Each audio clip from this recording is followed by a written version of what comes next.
Welcome to Can Angels Fly, Tarot and More. My name is Nancy, and today I'm here to talk about the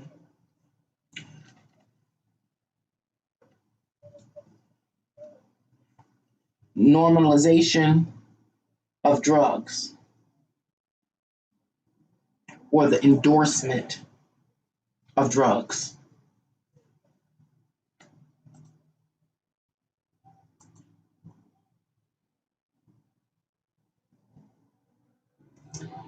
I ask you to please like my content, to share my channel with others. And if you haven't subscribed to my channel, I ask you to subscribe to my channel.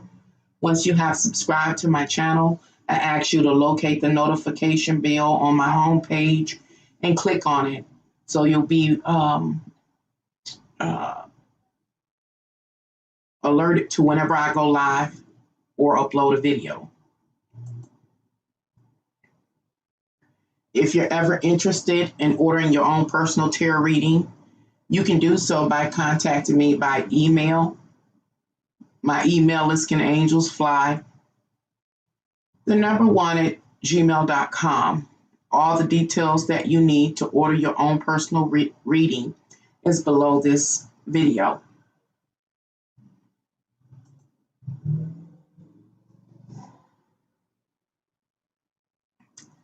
Hello. Hi, George. You say, did I know they got rid of Black history in Stockton, California, and in Texas? Going to cause a domino effect. This shows they really don't care about it. I have had a very challenging day. I pray it doesn't get any more challenging.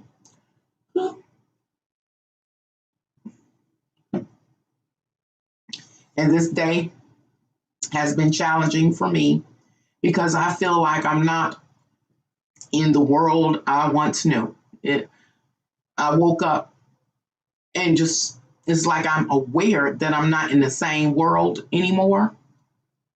And I've had this feeling, this sense of not being in the same world I grew up in for some time. I just have kept ignoring it and dismissing it.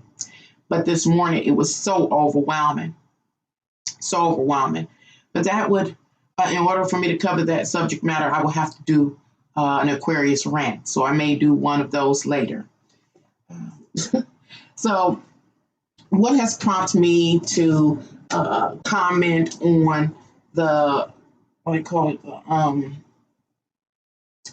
the endorsement of drugs? Well, first, about 2 or 3 days ago, YouTube suggested a video to me. I have no idea what the title of the video was. I clicked on it, and the first statement I heard led me to just jump right up off of it. But the video content was about a Columbia University professor named Carl Hart. It's a Black man. He looks like he may be in his late 40s, early 50s. I didn't get a really good look at him. He has lengthy dreads, nicely trimmed, and I got a little earring in his ear, if I recall. He has a slender build, and I describe him because he looks like at glance that he's a decent looking fellow. One would assume. How you doing? Looking at at first glance and hearing that he's a professor at Columbia University, one will assume that he is highly intelligent, knowledgeable, capable, a reasonable teacher or professor. that he has a reasonable, even lifestyle. He's able to buy into a particular type of quality of life. Um, and what this Mr. Hart was talking about was about decriminalizing hard drugs, with a focus primarily on heroin.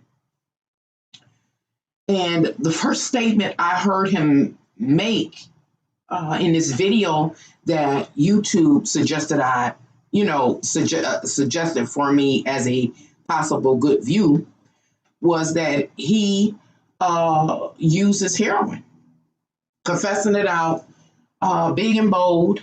And he talks about how I remember him saying, "This is what made me click off." He said something like this. What I'm saying may not be verbatim, but it was enough to repel me. He said that something like this, that you don't have to try a drug out the first time, namely heroin, doesn't mean a person is addicted. He said, like now, talking about the time period that we are currently in and dealing with the trials and tribulations we're dealing with. He says, I haven't been able to travel in order to travel to the places that heroin usage is legal. He says, so it seems to me, he was saying is that, hey, because he can't get out and travel from his home base to where it's legal to use heroin, he don't worry about it. It don't bother him nothing.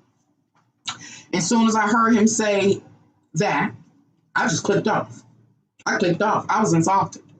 And I was insulted because my brother, and I talked about this before, he was on heroin. And so I want to come here and make my, comment on this whole subject matter of decriminalizing hard drugs. At first, to be honest, I wasn't going to make a video about it. But yesterday, I tuned into one of my preferred watches, and it is the channel Dr. Shauna. And she talked about the possible agenda behind this Mr. Hart coming out with his testimony of being a heroin addict, not addicted or dependent, kind of his testimony kind of normalizing the use of such hard drugs. And after she gave her, again, her thoughts on the agenda that has prompted this man to come out publicly and try to make a movement of the legalization the legalization of drugs and the decriminalization of being a drug user. I was like, I got to make my videos. I have to share my thoughts on this subject matter as well. Now, Dr. Shauna talked about how she believes that there's an agenda behind, again, Mr. Hart coming out publicly and basically endorsing the recreational use of hard drugs. And Dr. Shauna was saying something like this, not verbatim, but she was saying, hey, the legalization of drug usage is not for the Black community, but it's for other communities, And I'm going to stop there because this live stream, this video, is not about Dr. Shauna's message. I have my own thoughts on the subject matter. But it was just, my whole point of bringing Dr. Shauna up is, remember, when I first saw whatever video was suggested to me from YouTube, I couldn't even watch it. But obviously, I was supposed to know something about the subject matter and the agenda because of what Dr. Shauna covered it, and I watched her. So I was like, okay, I'm in it now. I'm engaged. I'll say I'm engaged now. And so let me see if I can Uh-oh. Hopefully I'm not talking too loud. This is so crazy. Anywho, before I begin, I like to refer you to some videos I made in the past. And my notes are terrible today, literally terrible. Um, so I may be taking uncomfortably having uncomfortably long pauses as I try to, cipher through the information I have written all over the place on multiple pages.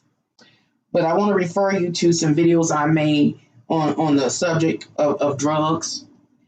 On June 11th of 2017, I made a video called Dope Drugs. And in that video, I talked about my personal experience with drugs, especially narcotics. And I talked about how narcotics are a means to bypass the, oh, wow, I forgot to look up a word, to bypass the safety, um, safety fail, what is it called? Safety fail into the spiritual realms, the various spiritual dimensions. You might want to go check that out. Again, the video is called Dope Drugs, and I published it June 11th, 2017. The next video I want to refer you to, and I really do hope you take the time to locate this video and to watch it. It is called Don't Be No Fool, Game Recognized Game. Drugs suppress your consciousness. Again, the title is Don't Be No Fool, Game Recognized Game. Drugs suppress your consciousness. And I published that video on drugs March 7th, 2018. In that video, I reveal how I have perceived over the course of my life that drugs, it's like every decade, every 10 years, drugs are endorsed. And in that video, I go decade by decade talking about the drug that is pushed into society, pushed upon society, or introduced or imposed into society. Everything from methamphetamines, cocaine, I don't know, heroin, crack, to e-pills, ecstasy. And about 10 years ago, I think it was, lean, sipping on the syrup, the scissors or whatever it was called, the lean. And now here we go again, 10 years later. And is there any more drugs to introduce and endorse to society? I don't think so. I think in the video I talked about how, like 10 years ago, the floodgates were open, as far as drugs and what people have access to. So here, 10 years later, what could the powers do? Well, this time around, this turn of the decade, now they want to legalize the recreational use of drugs. Okay. Hopefully that made some sense. Please locate those videos and watch them. Okay.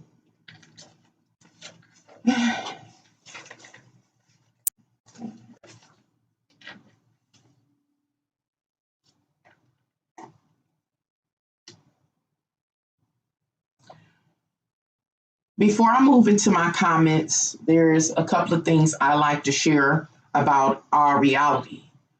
I want to talk about some things that have been taking place in our reality. In 2020, there have been some major moves to decriminalize the use of drugs and to legalize drug usage. Whether you know it or not, in 2020, the state of Oregon is the first state to move to decriminalize drugs. You can actually Google Oregon as the first state to decriminalize drugs.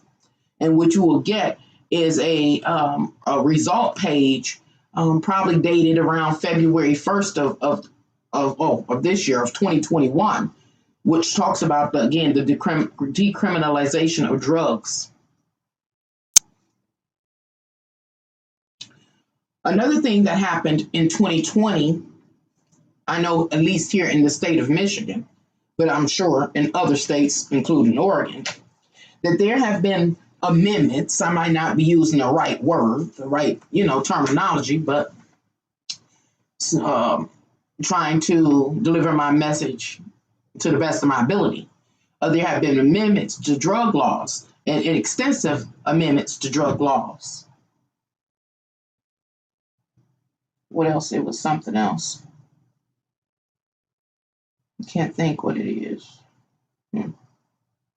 But I bring those two things up. It was one other thing I wanted to bring up, but I bring those two things up about the legalization of drugs and the decriminalization of drug usage, as well as the change in drug laws, the amendments in drug laws, because these movements have occurred in our most recent past, which suggest this Mr. Hart, who is endorsing, again, the decriminalization of drug usage, it is an agenda. It is an agenda. The evidence is being presented to us, but it gets lost in our day-to-day reality. What am I saying? Let me try to say that again. Since 2020, there have been moves. There's already been movement in the decriminalization of drugs. The laws have changed. States have literally passed laws to decriminalize drugs. And I'm talking about hard drugs. I'm talking about like coke and heroin, et cetera, all type of narcotics. And the laws have changed. And then here, in this year of 2021, this Mr. Carl Hart pops up big and bold with his testimony of being a heroin user and making his argument that drug usage needs to be decriminalized. It's an agenda. This agenda has been in progress for decades. Again, I refer you to the video I did in 2018 called "Don't Be No Fool, Gang Recognized Gangs, Drugs Suppress Your Consciousness," in which I talk about the endorsement, the introduction and endorsement of narcotics down through the decades. In that video, I share how I have perceived that every 10 years, there's a new drug introduced to society. Okay. And here we are once again. And I personally keep in mind what our current unfolding circumstance and situation, talking about the vid, is that it may have very well kind of pushed back the endorsement of drugs by a year.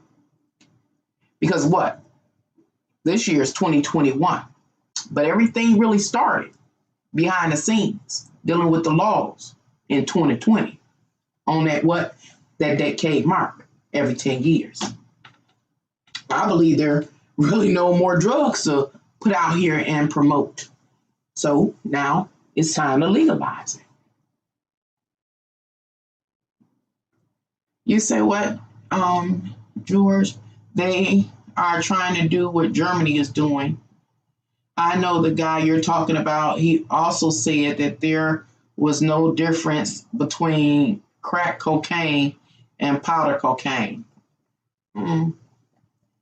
It's an agenda. It truly is an agenda. And it breaks my heart um, to see a person being so irresponsible,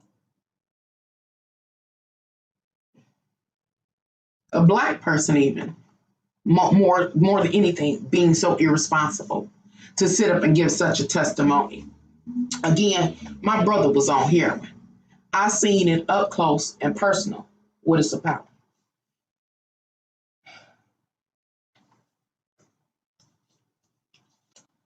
Actually, over the last few days, I have been just tapping into a little of everything. And one of those things that I've been tapping into is astrology. And I once again took a look at the astrological alignments for June of 2021. And one of the themes is that an individual, when I say individual, I'm talking about any person that exists in humanity during the time period of June 2021 becomes aware of whatever they need to pacify their physical, worldly desires. Hello? Hello?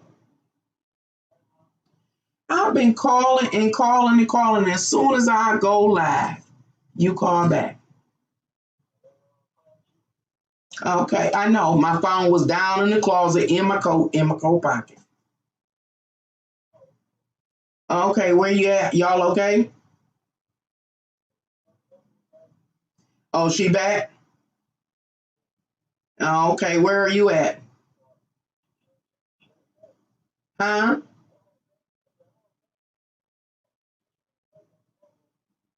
Uh,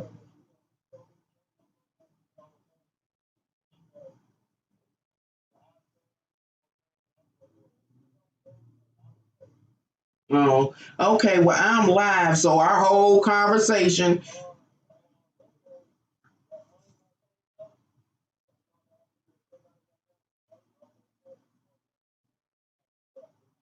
yeah,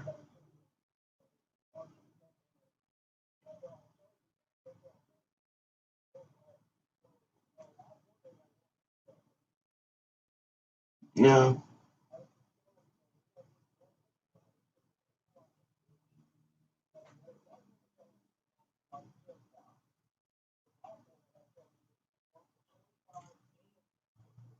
Did they say to what locations? Did,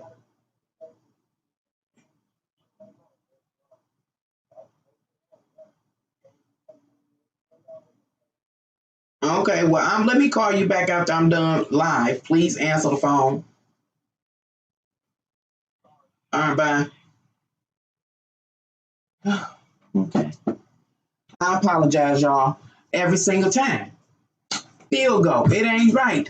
If the dog doesn't bark, if the folks don't pull out the motorcycles and the four wheelers and the phone don't ring and I have to hold a full pledged conversation. I do apologize once again. You just can't expect professionalism when you come over here to Can Angels Fly, Tarot, and more. Who knew? We all knew. Okay, y'all. So again, I apologize.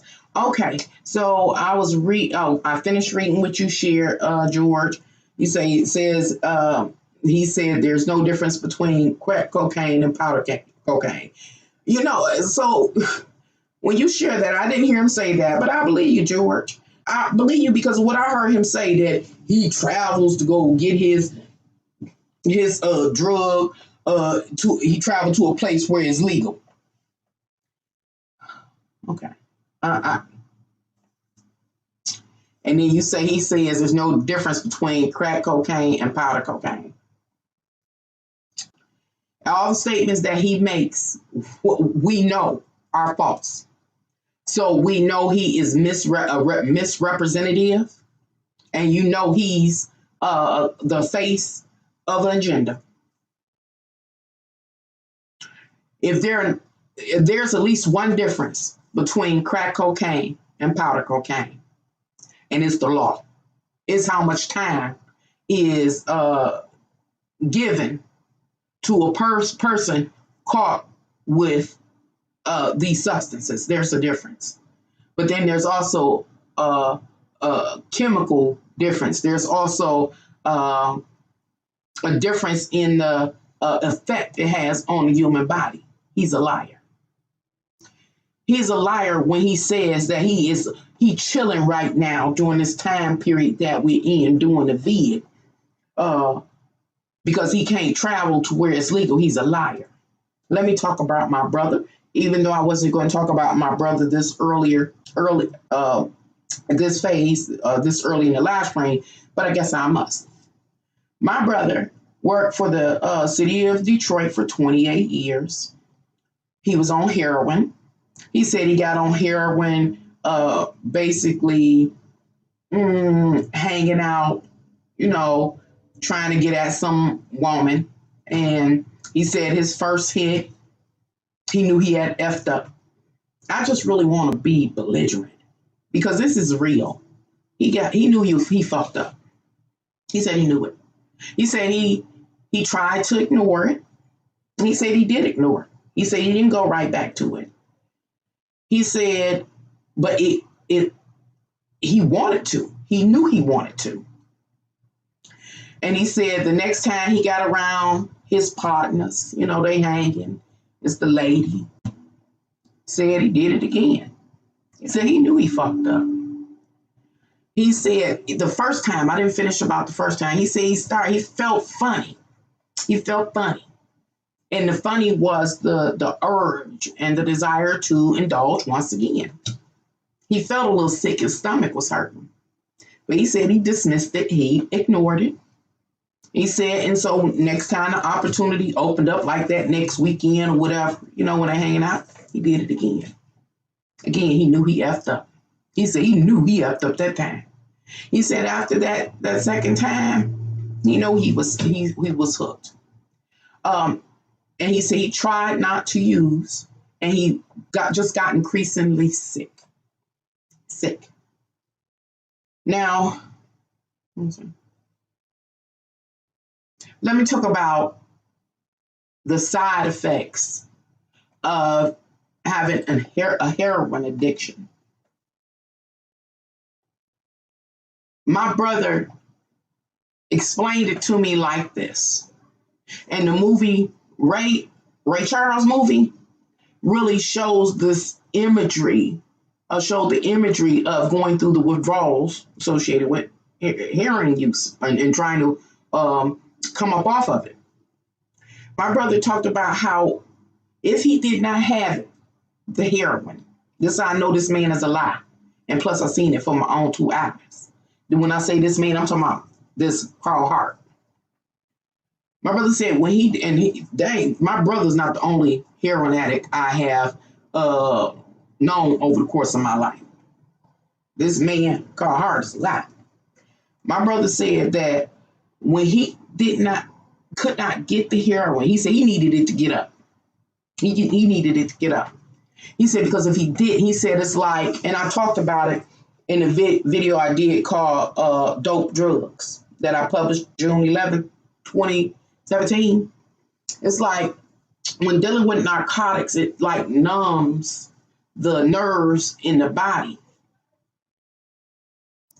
And when you don't have the narcotic, your nerves, you become aware of your nerves. They become alive again. I explained it in the video that I'm referring you to about my experience, is that I could literally feel all the nerves in my body. I didn't know that gravity had such a pull on the human body until after I had to take a narcotic for a medical problem that I had. I didn't know it. But when I was done using the narcotic, I could literally feel gravity pulling down on me. I could feel my nerves coming back to life. So you imagine my experience was medically monitored and medically uh, prescribed my the medication I took, and it was for a very short period of time.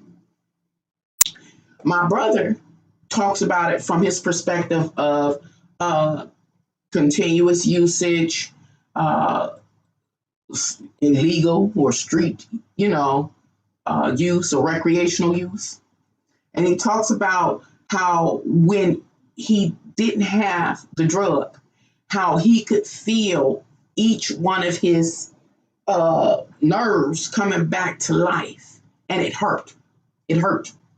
He said it was hurt so bad, and the nerves in his stomach. He would have stomach cramps so severe that it would lead him even to have diarrhea. He's deceased now. He did end up ODing after years and years on drug.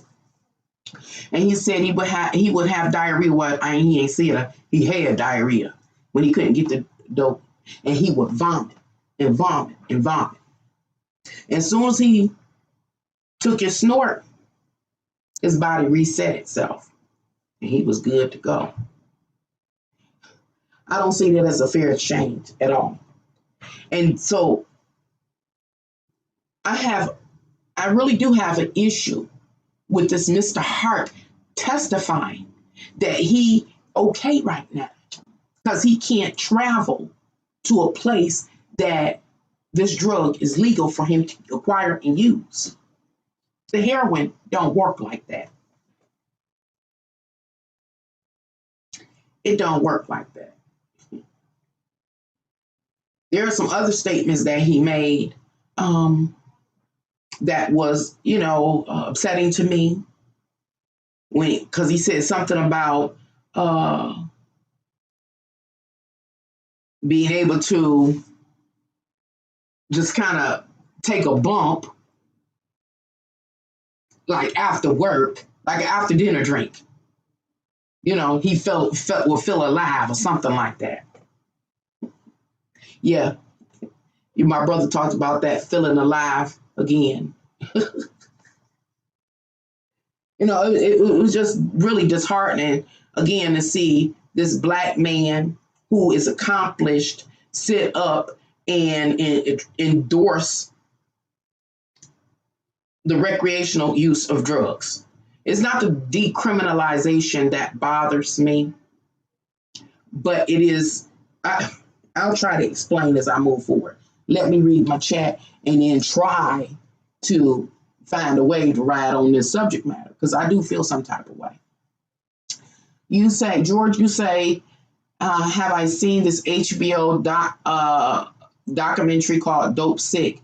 They do not hold back on their, they show the guy getting fellatio and earn money to support his head of him and his girlfriend. No, his habit for him and his girlfriend. No, I have not seen that. I have a very difficult time partaking in entertainment that shows drugs and that whole drug life. See, I was in my youth when everything went haywire, and so I remember, and it's emotionally disturbing to me. It makes me physically ill. How you doing, King Fitness? I've seen on YouTube interviews of addicts. We all have addictions. We all have addictions. I know, I ain't being funny. Y'all know I'm a cigarette smoker. Cigarette smoking had me on the host row on the way to the gas station in the middle of the night.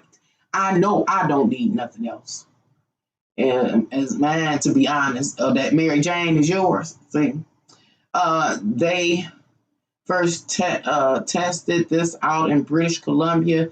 They have a highlight hair when you see over there, mainly Caucasian. I'm gonna have to read that afterwards, George, because it's not making sense to me right now. And it's not that you didn't write it correctly, it's that I'm trying to figure out how to organize all of these scribbly notes. As you can see, they everywhere.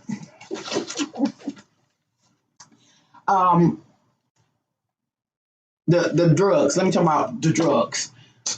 I was born 1970.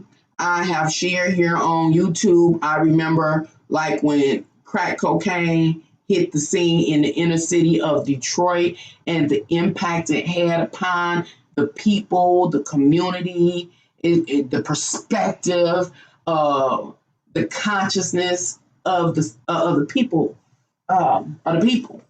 I remember not being able to, sit on the porch anymore. I remember bars going up to the windows and gates to the doors. I remember all of the homicides that began to be committed, and the theft. Oh man, I remember. I can recall the greed of the dealers, and it was really overwhelming. It was really overwhelming. Um, and I also think I saw this correlation, even though I was kind of young. The heroin addicts from the 60s, the Vietnam War and stuff, 1950s, 60s. It was a few of them in my community, but at the time I didn't know it. And it was the fathers of my friends. Actually, I could think of, obviously, well, it was at least two, three of my friends' fathers that were heroin addicts, but I did not know it until crack hit the scene. It seemed like when crack cocaine hit the scene, maybe it's because the women got loose, unlike no any other time in the history of humanity. That drug maybe made women more loose and put them out in the street, and the men followed. The heroin addicts followed, because it seemed like that's when I became aware that it became like public knowledge that these men were on heroin. These men worked for the big three, was it Chrysler, Ford, and was it Cadillac, was it Chrysler, Ford, and GM. They worked for the big three. They was bringing home the bacon. Again, I came up during the time period where we were community, and we did community activities. We would go to different amusement parks. They would rent tour buses, and we would go to Cedar Point, Niagara Falls. We did community-based things. The swimming pools would pull up on the block, and I talk about all of this here on my channel. And it all changed. It like changed overnight. And so I talk about how it seemed to me that when that crack epidemic hit, at the onset of crack, it drew out the heroin addicts that were more functional or something like that, because these people were going to work. Again, I wasn't aware, and I don't think my peers were aware, that the fathers of many of our peers were heroin addicts. It's like the heroin addict men maybe went to chase after the women that were out in the street, or something. Anywho, but once the consciousness of the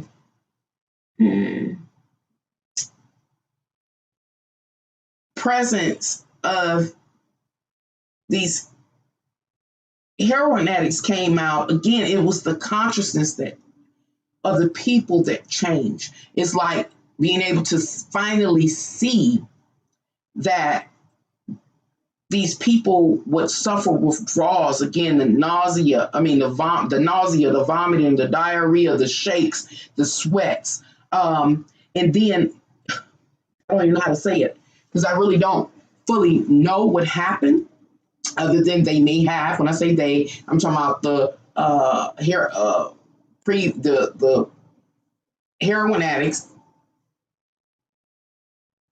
maybe partying with the people that were on crack, and maybe they were trying to fund them, because a lot of some of the dynamics that existed, and I'm gonna get back on the subject matter at hand, which is this decriminalization of drugs, is that again, I see drugs as being endorsed by decades. So the 1950s, 1960s, or something like that is where the heroin addicts come coming back from Vietnam and stuff like that, and then it being introduced into society through the factories and different things like that. That's one age bracket. The crack addicted people are from another generation.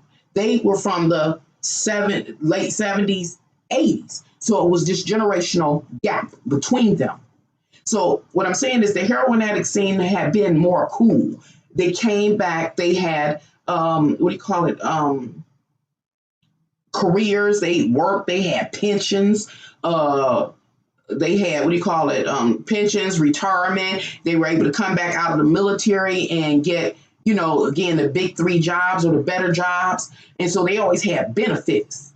But that generation of the crack addicted people, many of them were right on this border where many of them did not acquire the best of the best jobs, or they may have just started but hadn't quite gained the seniority of those of the previous generation. You get what I'm saying? So when the drug party really got started, it was that earlier generation that seems like they were primarily funding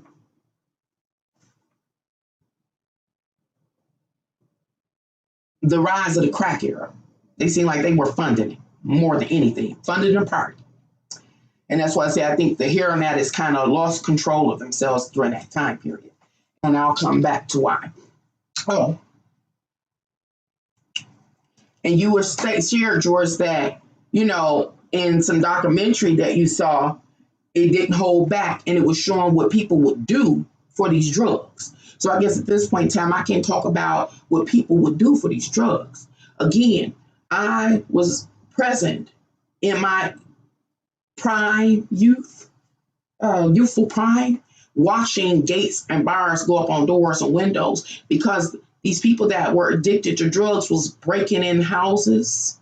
They was murking their parents. They was, along the way, they was selling their kids. These people would owe the dope man they whole check, they whole pension, etc., etc. I know people that had food to keep. My peers, their parents was taking all the food out of the house. See, this is what I saw.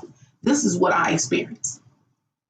I even know of people that was robbing innocent people to support their habit, jacking women, had purses buried in their backyard for all the jackings that they had did.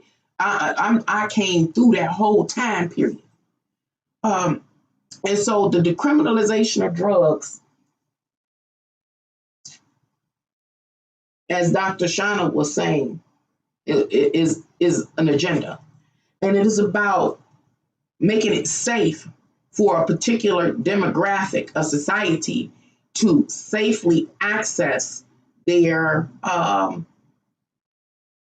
desire, their urge. As astrological energy said for June, people are going to fully identify what they need in order to pacify their worldly desires. And they're going to move to align what they need to align in this world in order to be able to do so easily, safely, effortlessly. And so, what am I saying? I'm saying there's a certain demographic of people out of society that don't want to have to come to the hood to buy their fix, to acquire their fix. They would rather decriminalize using dope because they already changing the laws and amending the laws. I know it started last year. I read some of them, and if this particular demographic of people are successful, as they usually are when they have a movement, and they rewrite the laws. Once they rewrite the laws as far as the legal laws, then it can rewrite the policies within healthcare and different things like that. Now, looking at a certain demographic of people that have been more privileged than other demographics of people, these people earnings are disproportionate higher to their peers of color. I mean, they make a whole lot more money. Not only do they make a lot more money, these people also benefit from things like life insurance, health insurance, auto insurance, et cetera, et cetera. What I'm saying, they savings account keep going up. Another thing they have is that the health insurance. If they're able to decriminalize drugs, it also opens up the door for them to make changes again in the healthcare industry and with the FDA, the Federal Drug Administration, in which they will pay for their narcotics, And what am I saying? Again, it's disproportionate to other sects out of society. Let me try to reword it a different way. Not trying to offend anybody. This is what I've experienced. That white people usually make more than people of color. White people not only make more than people of color, white people are able to buy, acquire, sustain, and benefit from various insurances, life insurance, health insurance, dental insurance, et cetera, et cetera. Their savings continues to grow. So for them to sustain or pacify their drug addiction is different than a person of color who earns less, who savings struggles increasing.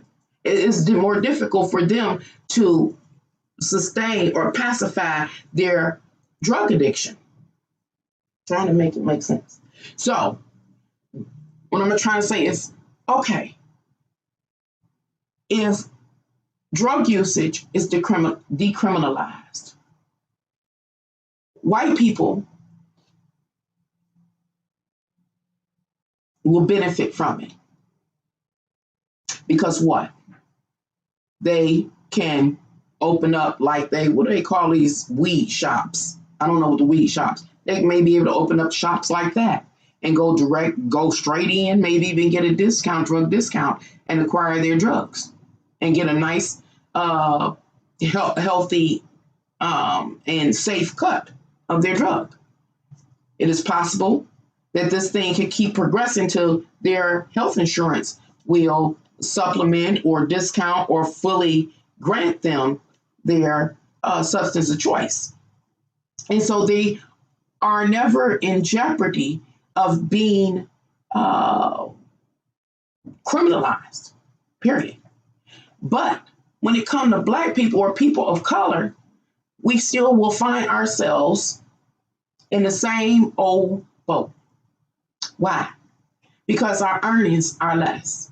It's a lot of us that can just barely pay to maintain a reasonable life. We usually a lot of us don't have the extra to pacify certain things like drug addiction. So we're more prone to commit another type of crime, like robbing or jacking or stealing. The jobs that we have and the amount that we earn usually doesn't permit us to be able to afford to buy into the type of health insurance that is beneficial to the other demographic. So it's not like we will ever see the benefits or the privilege of being able to go to an insurance company and having our need for a refill to be discounted by them or covered by them. We don't even have the insurance. Am I making that make sense? So again, people of color are still in the state of being criminalized because of committing crimes in order to be able to acquire their drug of choice. Hopefully I made that make sense. I'm going somewhere with this in a minute if I can ride a wave. just like they did the medical marijuana. That's what I was trying to think of, the medical marijuana. You said Michael S. Copper, LAPD,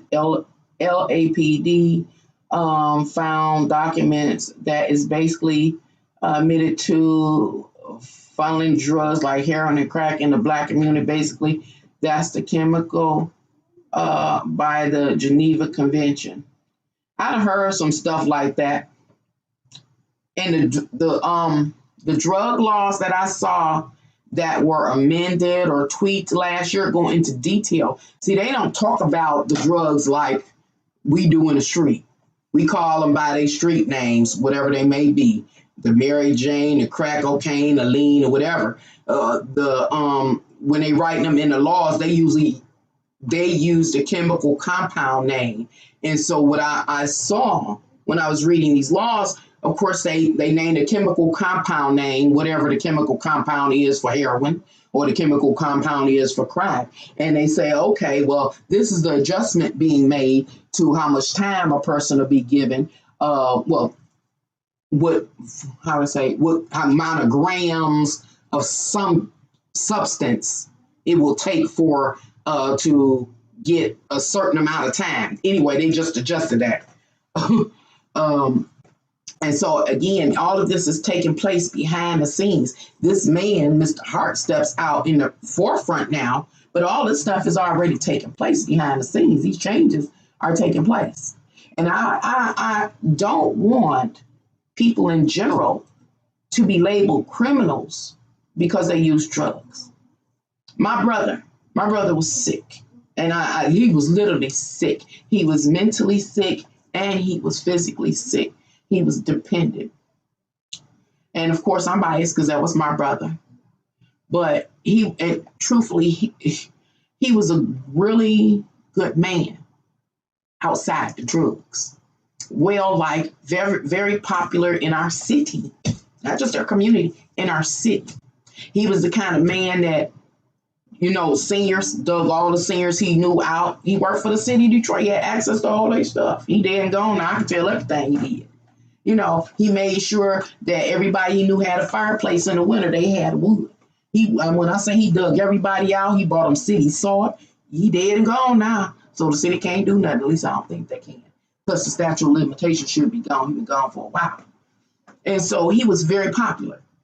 Very, very popular. But them drugs, baby. Even the nicest person will commit heinous acts in order to pacify the spirits associated with them drugs. I'm going to say it just like that. Oh, and I was saying earlier that if I miss your comment in the chat while I'm talking, afterwards I do go back and watch my video so I can read the chat. So please never erase anything. I will see it. I was saying earlier that I have a problem watching any form of entertainment at all that has to do with drugs. Just recently, a new series came out, season 4 of it, called Snowfall. When it covers, it's a series that covers the rise of crack cocaine in the inner cities of Los Angeles. I have a problem watching it. I have a problem watching movies like New Jack City or even, what's the name? Scarface. What is it? Scarface, you want to say hello to my little friend? I have problems with all of that. I talk quite a bit about who I have become as a direct result of my choices. And I just I never could be. I never wanted to be the drug addicted, the dependent. But neither did I ever want to be the one that sold it. And these people can't see their spirit. And I know some spirits are. Some people are, in the hood. I've met people in the hood that parents was on drugs. And they became the drug dealer to sell to their parents so that they could get the money that the parents and the parents, crew would take out or away from the house so that they could take care of home. I don't know how to make the kids was taking care of home. selling drugs to their parents because they was hungry, because they had no clothes, no shoes. So I see that too. I see that too. So I understand. Again, this whole thing. I can't believe that this man getting out here and endorsing drugs. But the astrological, slam hand on my little table. The astrological energies in my yearly predictions, the astrological energy said that it was either February or March was going to be the month of endorsing some social construct in the world. Now, drugs is one of our social constructs of the world. The whole drug game is one of those social constructs. Just one not talked about very much because either what is underground or it's attached to the healthcare industry. But it's endorsement of a social construct, nevertheless. It's since it's a chemical attack, the Black community can make a case to the United Nations and basically humiliate the CIA and have it really publicly known.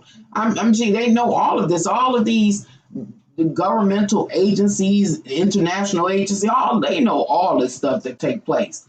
When you really look at the whole overall structure of the world, they know all this stuff taking place. Entertainment of Black people.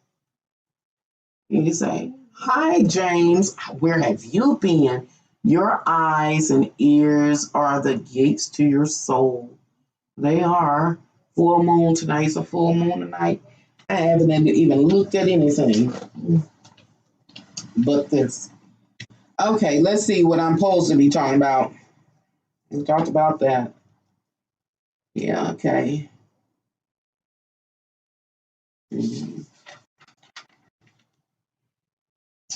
So I talked about my brother. We talked about that. Talked about that. Okay.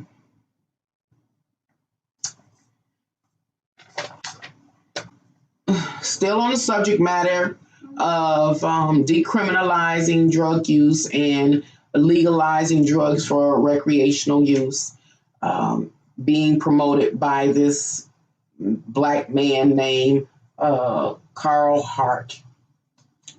I feel like this whole presentation, I don't know what it's called, is one that will have an impact upon the youth.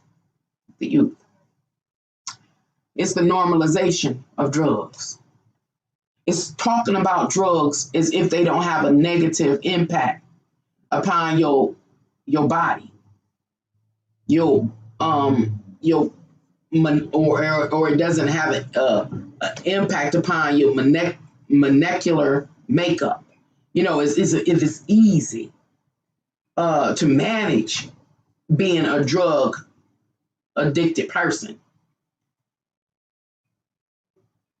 Again, I think that this whole thing is not just about freeing a certain demographic of people up to be able to indulge in a pleasure risk-free and possibly with assistance. I think this whole agenda is also about misleading the youths.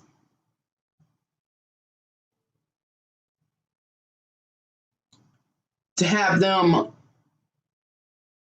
lay caution to the side.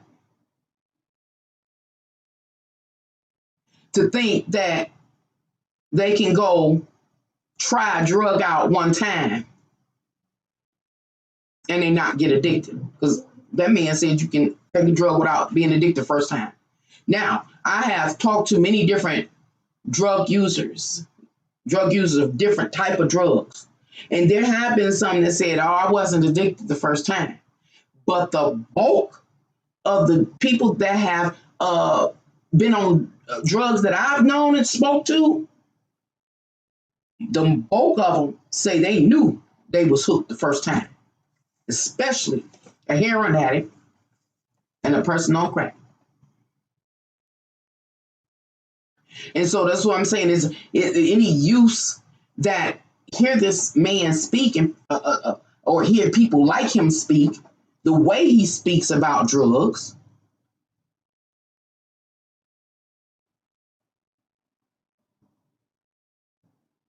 is misleading the use.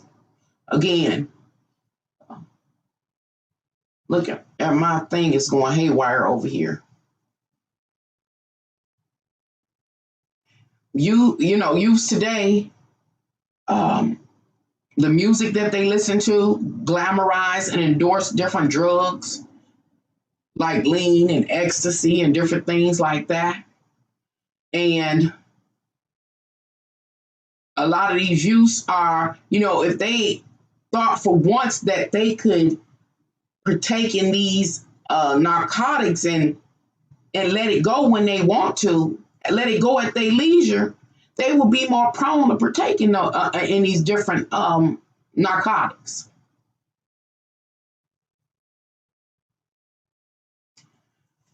I got to refer back to the videos I made some years ago, the ones that I referred you to, the one that say the game, don't be no fool, game, recognize game, drugs suppress your consciousness. Every drug that I've ever known of is out here now. It's not like it's one drug that's more predominant over the other. People partaking in everything. So again, I feel like this is a time period where there's no new drug that is created, nothing synthetically created or nothing. It's all out here. And people at this point in time, it seems like every 2 years, the powers know that the drug usage stabilizes. That's to say that the decades before those people, those generations before, either they getting a grip on their drug usage finally after 10, 20, 30 years, is leveling out, or the next generation, a newer generation, the younger generation coming up, and they don't have an interest unless you push it upon them, suggest it to them, entice them with it, and just going to pick up and start to take drugs. And so it seems like every 10 years, the powers have made sure that there was a plan to what? Introduce and impose and promote some new dope. Again, we just at this point in time in the history of humanity where it's all out now. So what do you do at this time? Legalize it, normalize it, make it seem like it's not detrimental to your physical body and your human experience, when actuality it is. Now that man, Mr. Hart, I'm sure again he's making so much money. He might not be wealthy, but he's making a reasonable amount. And who knows? He might be like my brother. My brother's best friend was a dope man. So my brother held on his own dope for his best friend, because he was on that level. So it wasn't a big issue for him. Well, I'm saying certain people have certain privileges allotted to them based on their standing in society. That's another thing astrological energy is talking about. Now, I got to say this about the astrological energies. When I've been doing my interpretations, I was not thinking about drugs being the area of focus relative to this astrological message associated with this point in time, but really spotlighted in June of this year, 2021. I never would have imagined. But it lines up. It lines up. It lines up. What am I saying? The astrological energies have been talking about, and I didn't fully understand them. I understood them, but I just didn't overlay drugs with it. But drugs are a part of it. That is, a drug is something that a person comes to presume that they need in order to pacify their physical, worldly wants, needs, and or desires of five senses, etc., etc. It's partaking in something, a vice and loving it. And it's this person is becoming aware of what they need. And they are not only becoming aware of what they need, they move to make sure they can more easily access it, effectively and safely. And so I'm thinking about food, water, shelter, and things like that. But I ain't thinking about the dark side of our nature and how many of us indulge and have these different addictions and habits and things like that. But it lines up. So what am I saying? It suggests to me, based on the various clues that are unfolding, including this pro-heroin advocate, Mr. Carl Hart, coming out, is that in the month of June of this year, between now and the month of June of this year, there must be some public acknowledgement, broad public acknowledgement of the endorsement or the legalization of recreational drug use or something like that. Must be.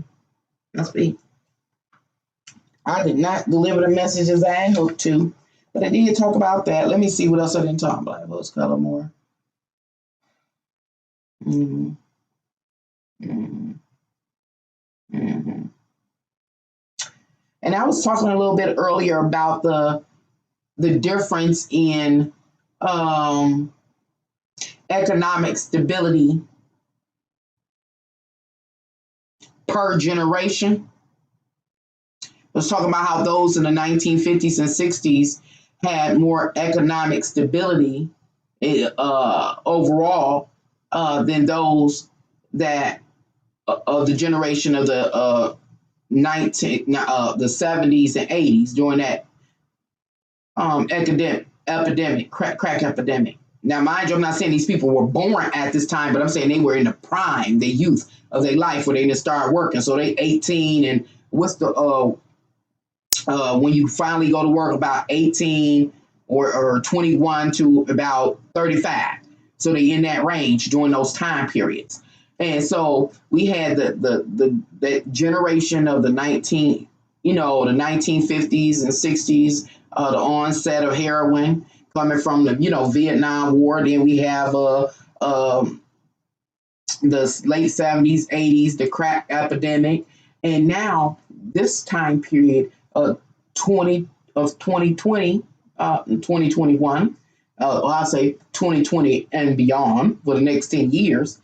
Now we have this new generation of people, ranging from the ages about 18 to 35, and looking at the job opportunities they have, the earning opportunities they have, and like in my community, a lot of people, from my perspective, don't even have life insurance, or they have it one minute, they don't have the next. So why do I bring it up? That means they ain't gonna benefit from it.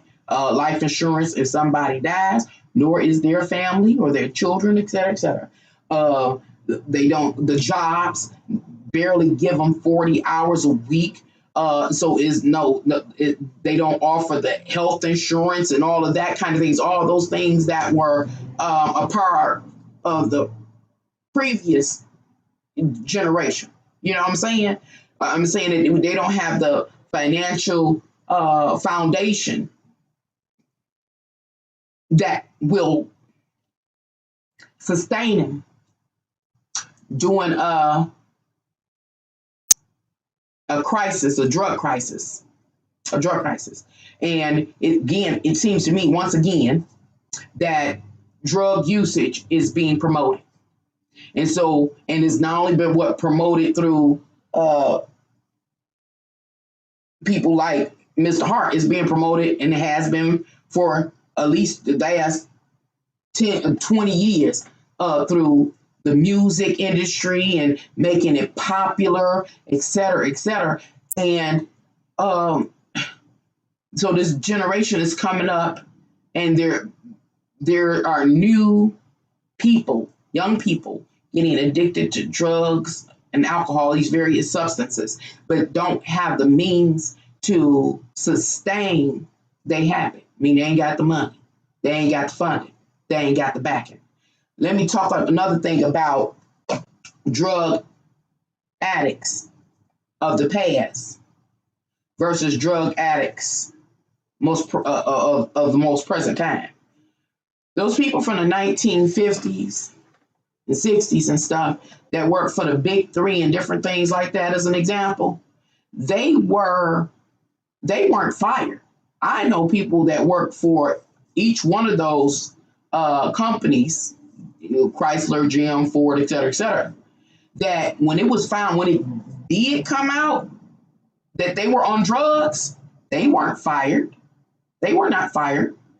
Their job, I don't know what it's called, what do they call it, the U.A.W. or something like that, would fight for them.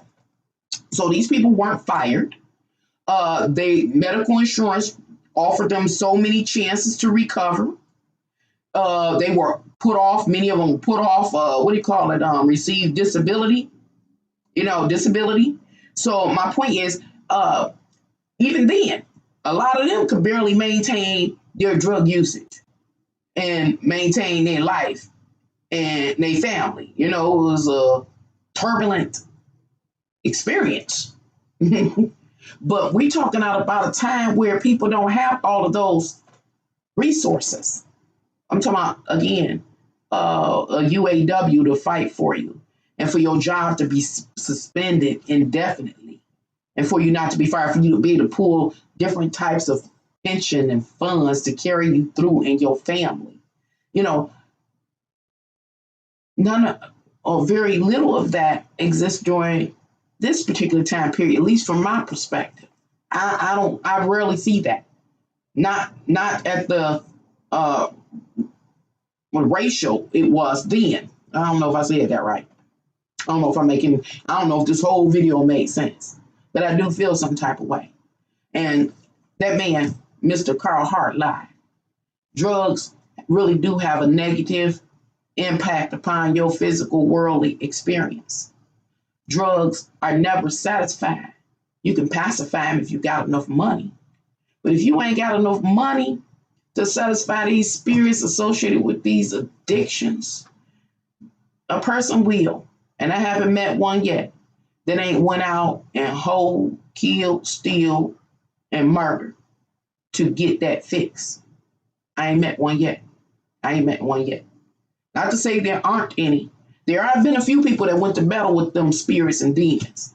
And they, like in Ray Charles' movie, they shit, they vomit, they went through the whole withdrawals, the sweating and everything. And any sickness that came from working to get off the drug. It's been some. And they talk about it. If you talk to them kind that recover, they talk about it's a battle every day. And they count each day, each month, each year of what? Sobriety? Is it called sobriety? It ain't easy. So the legalization of drug usage and allowing it to be recreational is a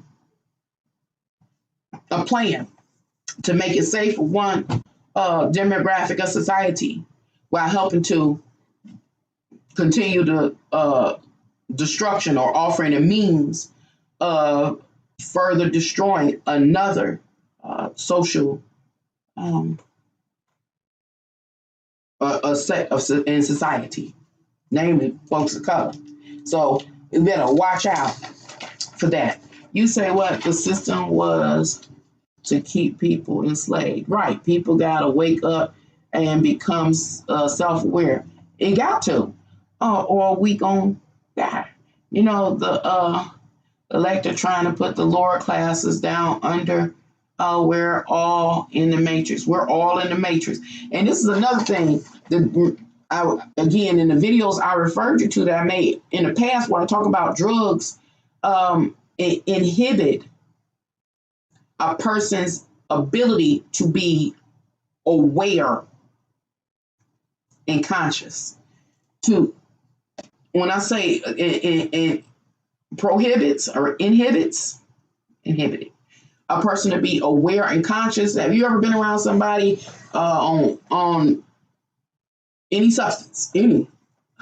You may have noticed that they're not quite present. And I mean any, even drinking any alcohol. Like I can drink alcohol. I'm still in an alternative or alternate space. I'm not in my, you know, sober space of consciousness where I'm aware of what's taking place in my environment. You know how the police, if they pull a person over, they say your alphabet. I say them backwards. Count to 100. Count backwards. Because you can only do that in a certain space. Once you outside of that space, you're not conscious of the order or being chronological, you know, and it depends on how far out in space you go to if you can perform, you know, the activities. These motherfuckers shoot drugs. This is crazy. Every time. I ain't been funny, y'all. I got to do an Aquarius rant, but I don't want to change my whole logo over here. But I got to talk about something going on. I started this live stream talking about how I am not in the world that I grew up in. Something is so wrong. But I'm going to end this live stream because this was about drugs. Just want to make my comments. But I'm about to start another live stream for an Aquarius rant because this some BS. And I'm sure I forgot something because I didn't read my notes.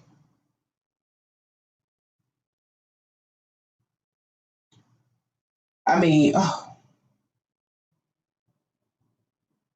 no.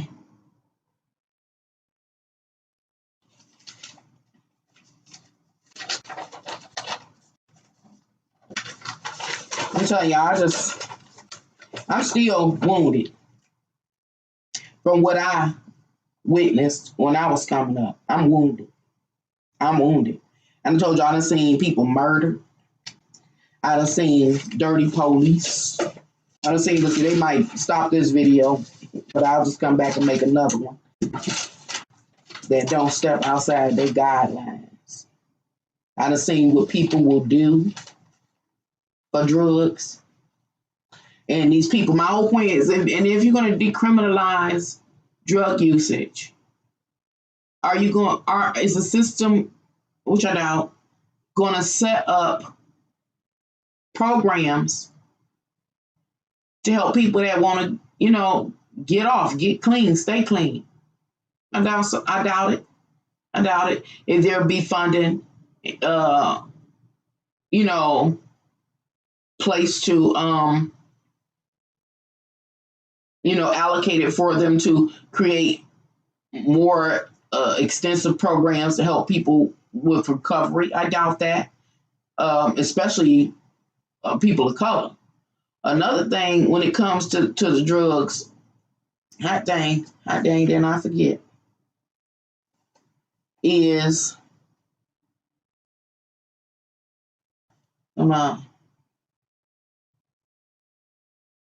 who's going to sell the drugs to them? They ain't say they decriminalized being a drug dealer. They saying they decriminalizing drug usage. So the government, the FDA, the health industry already has the backing of the government and the people in power to be drug dealers. So they won't go to jail. But those that service the people in the hood that ain't got that good insurance but had them habits, you still going to jail. You're still going to jail. I'm telling you, take a look at them laws. And I'm going to go back to the laws. Now, that's something that I know I'm going back to see these revisions made in the laws. The reason I want to, because what caught me off guard when I first started taking a look at them was the scientific names, you know, that were used to define these various substances or drugs out here on the street. You know, it was the chemical name, the scientific name. And so I got to be prepared to go in and basically decode the scientific name to understand exactly what street drug I'm talking about, because it talks about if it, and it also depended on these. Right now, what am I talking about? I'm kind of rambling, but I'm talking about the laws that I saw that were revised last year in 2020 relative to drugs. Again, it used the chemical. I mean the chemical name associated with any given substance, and it talks about, like, let's say hypothetically a substance is created by combining two or three elements. Each element is like a ingredients. What do you call it when you mixing something? Ingredients combined in it. That each element, only a certain percentage or portion can be combined with the other relative ingredients in order to fit within the parameters of a particular law or rule or regulation. To say, okay, well, if this amount, you know how they do to break it down or reverse engineer something. In this case, we're talking about a drug, reverse engineer a drug or the creation of a particular drug, substance, narcotic, that if it is, let's say, 0.02, I don't know, milligrams, I don't know, what the actual terms are,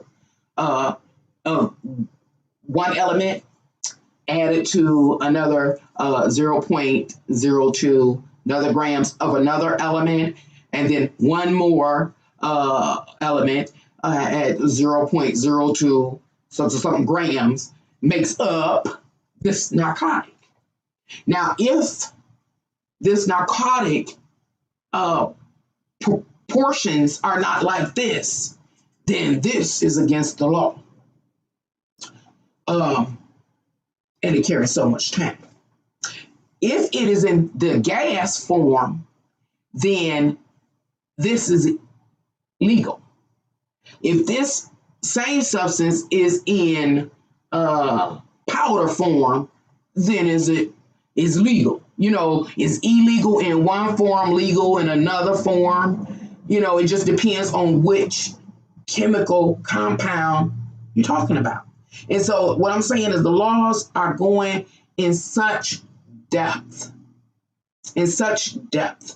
that if a person doesn't know the various, I don't know, what do you call it? The various rules or procedures or processes or chemical formulas, the acceptable chemical formulas in order to be legal, then you are going against the law. You breaking the law. They like, to me, based on my preliminary research, they split hairs. They split hairs in the early 90s. They split hairs. When going back to crack cocaine versus powder cocaine, they split hairs and saying that I think it was something like this: powder cocaine, I don't know, what is it, a gram versus crack cocaine, a gram. When it came to the law and breaking the law and being, judged, you got more time for the gram of crack. I don't know nothing about it, but you know what I'm saying? And you got less time for the same weight if it was in powder. You got less time. That was splitting hairs. But I'm saying now they're splitting hairs on a whole nother level. The molecular level or the chemical compound level. That's where they split hairs now. To say if somebody is within the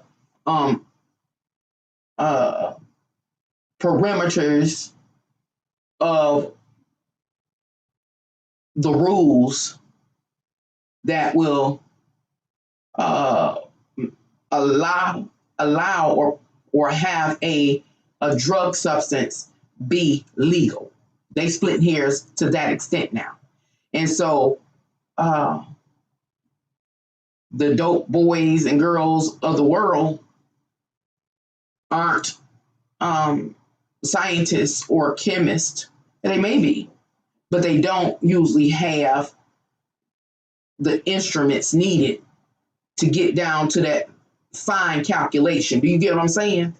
I talked about that too, how the instruments that a person needs in order to help them advance themselves in an area that they are very proficient at, even by nature. They can't advance because they don't have the instruments, I don't know, the appropriate chemicals or ingredients or microscopes or whatever. They don't have it. And so I'm saying, no, again, the dope boys and girls of the world that don't have these fine, intricate tools to help them do their job, about to get got on another level. But it's quite similar to that which happened in the late 80s, early 90s. And this is what I'm seeing. So all of this is a plan. So anywho, y'all, I just been running my mouth, making a mess, but I think I covered everything out of order. But nevertheless, I covered it all. Hopefully it makes sense. If you can, just say no to drugs. Until next time, y'all. Bye. I'm trying to